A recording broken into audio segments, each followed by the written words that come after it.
Hello നമസ്കാരം. ഇത് ഞാനിപ്പോൾ നിൽക്കുന്നത് നെല്ലിയാമ്പതിയിലുള്ള ഡ്രാഗൺ ഫ്രൂട്ടിൻ്റെ ഒരു ഫാമിലാണ്.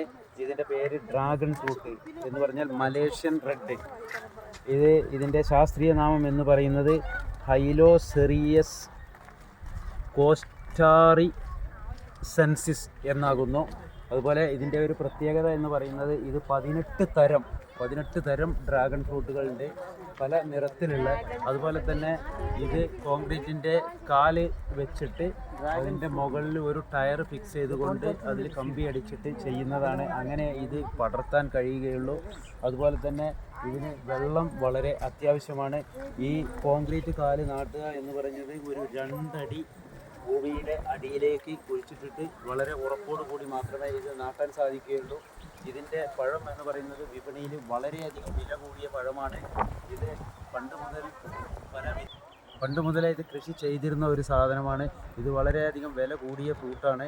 ഇത് നമ്മുടെ നാട്ടിലും വ്യാപകമായി ഇപ്പോൾ കൃഷി ചെയ്തു വരുന്നുണ്ട്. അപ്പോൾ അതുകൊണ്ട് തന്നെ ഇത് നമ്മുടെ നാട്ടിൽ സുലഭമാണ് ഇപ്പോൾ. ഓക്കെ, ഒരു ശല്യമില്ല.